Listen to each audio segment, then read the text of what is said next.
അകവും പുറവും തിങ്ങും മഹിമാവാർന്ന നിൻ പദം പുകഴ്ത്തുന്നു ഞങ്ങളങ്ങ്.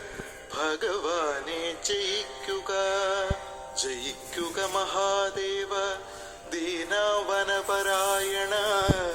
ജയിക്കുക ചിദാനന്ദ ദയാസിന്ധു. ജയിക്കുക ആഴമേറും നിൻ മഹസാം ആഴിയിൽ ഞങ്ങളാകവേ ആഴണം വാഴണം നിത്യം വാഴണം വാഴണം സുഖം.